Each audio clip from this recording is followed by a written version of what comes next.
The 1946 March of Dimes presents a special program with Basil O'Connor, president of the National Foundation for Infantile Paralysis, and featuring the famous screen star Jimmy Stewart. Both men have served their country well.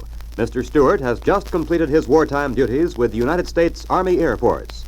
Basil O'Connor, for many years, has carried on the great humanitarian fight to protect America's children from infantile paralysis.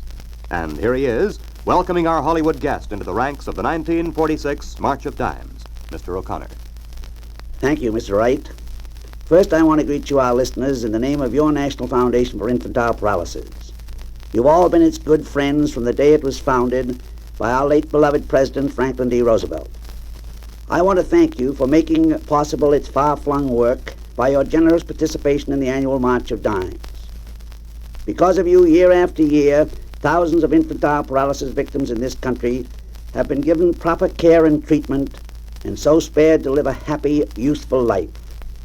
These victims came from cities, villages, and isolated farms. They were often very poor. They were of every race and creed and color, and of every age, too. But most of them were little children.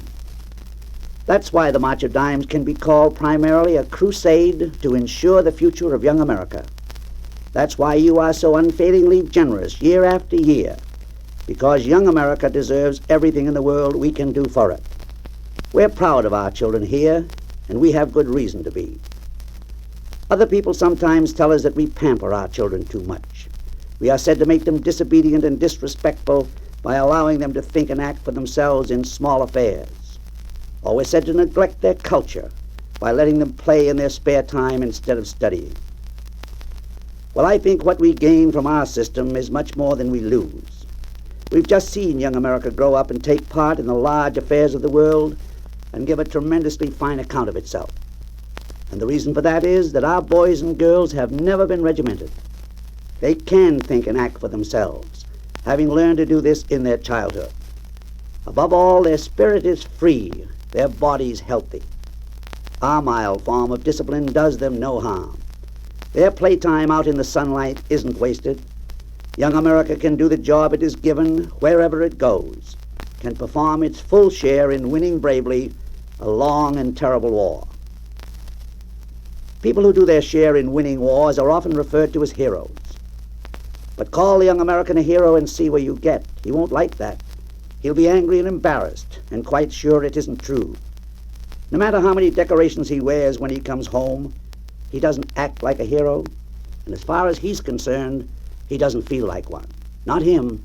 He's Yankee Doodle, who sticks a feather in his cap and calls it macaroni, instead of chivalry's white plume. He's early Uncle Sam, tall and on the lanky side, with careless clothes and a lock of hair strayed down across his forehead.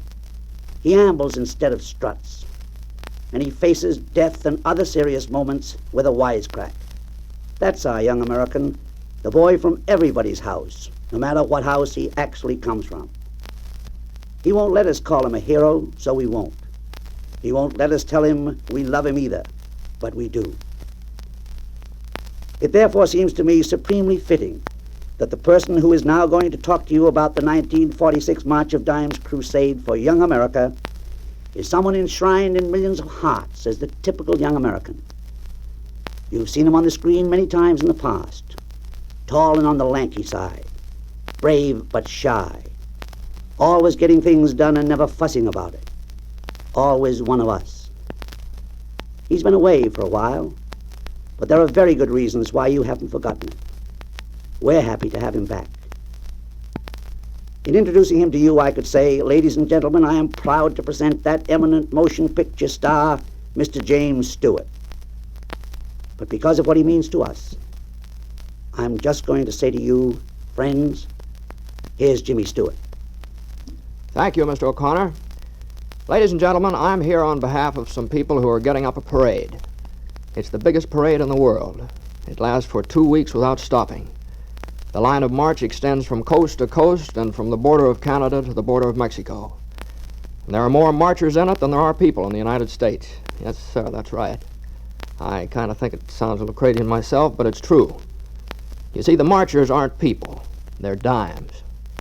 Little silver 10-cent pieces out of men's pockets, women's handbags, children's piggy banks, millions on millions of them joined up in this parade. It's the annual March of Dimes sponsored by your National Foundation for Infantile Paralysis. And it isn't only the biggest parade in the world, it's the best, because it does the most good. Now, I've got figures on that to prove it to you. But I won't start out by telling you that there were 13,000 infantile paralysis victims here in this country in 1945, and it was the fourth worst epidemic in the recorded history of the disease. I'll just begin by talking about a kid. A kid, well, a kid likes to play and whoop and holler, make a nuisance out of himself, banging around the house. When his folks want him downstairs, he's upstairs. When they want him in, he's out throwing a ball through somebody's window or something. And his folks get mad, you know. What wouldn't they give to be able to keep him still for a whole afternoon? And then there comes an afternoon when he is still.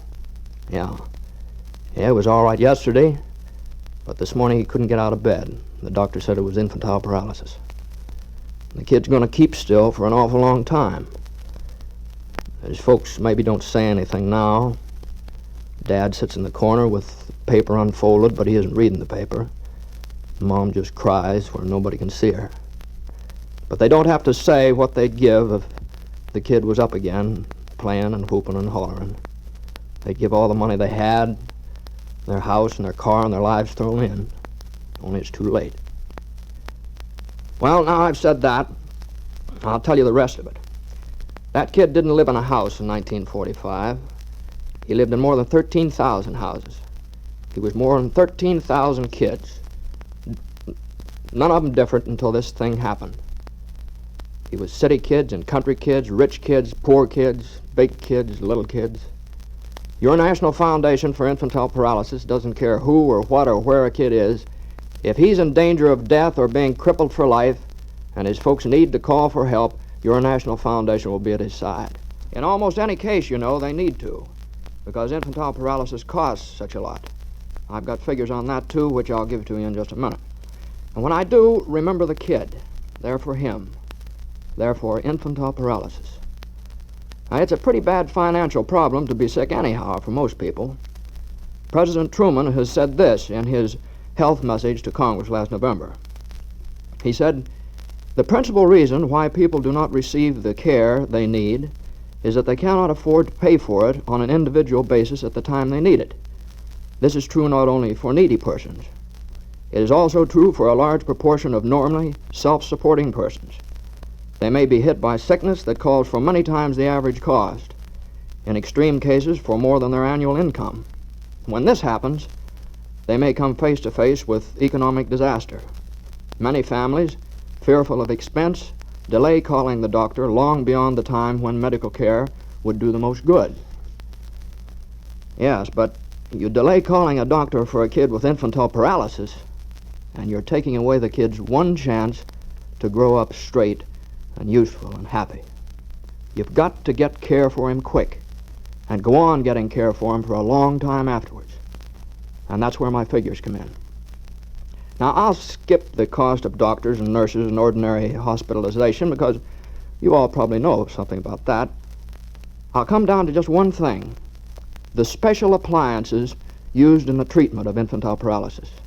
Listen to what they cost. A swimming pool for $35,000. Now, that's not a Hollywood swimming pool, you understand.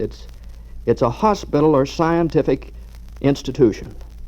And if you could see the little kids in it, getting back their strength and the use of their limbs, you'd know it was cheap at the price. But alone by yourself, well, maybe you wouldn't have the price. A respirator for $1,300. That's for patients with paralyzed lungs. They can't live without it. Somebody's got to provide it for them while they need it. But you, maybe you couldn't do it by yourself. The equipment for physical therapy, such as an electric cabinet for $520, and a whirlpool bath for $385, and an ultraviolet ray machine for $200, a hot pack machine for $125. Oh, and there's some little stuff among the appliances, too. Stuff a lot easier on the pocketbook, like a leg brace for $40, a wheelchair for $35. But I wouldn't say those were any easier on the heart. especially if you knew that they mightn't have to be bought at all if the kid could be cured by the big stuff. You've got to get him by the big stuff. And you say there isn't that much money in the world. Oh, sure there is. Here it comes across the country on parade, the March of Dimes. The millions on millions of little round 10-cent pieces jingling their music to march by, with dollars joining in because there's no law against it. Dimes and dollars pouring out of all the houses to give a future to all the victims of infantile paralysis.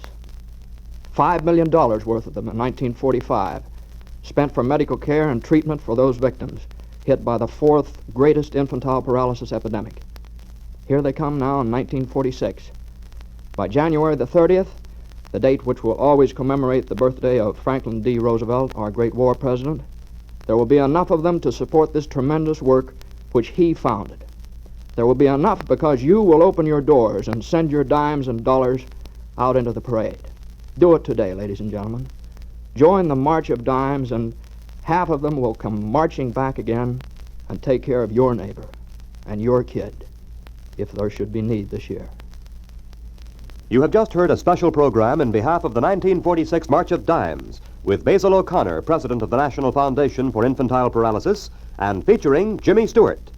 Before we say goodbye, I'd like to repeat a few words spoken by Jimmy Stewart. They were, "Join the March of Dimes, and half of your dimes and dollars will come marching back again to take care of your neighborhood and your kid."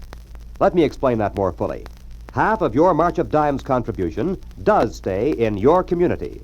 It enables your county chapter of the National Foundation for Infantile Paralysis to ensure immediate and competent medical care when infantile paralysis strikes your child. Such immediate hospital care and attention could help save his life or save him from living a lifetime on crutches. Prompt medical care is the key to victory in handling infantile paralysis cases.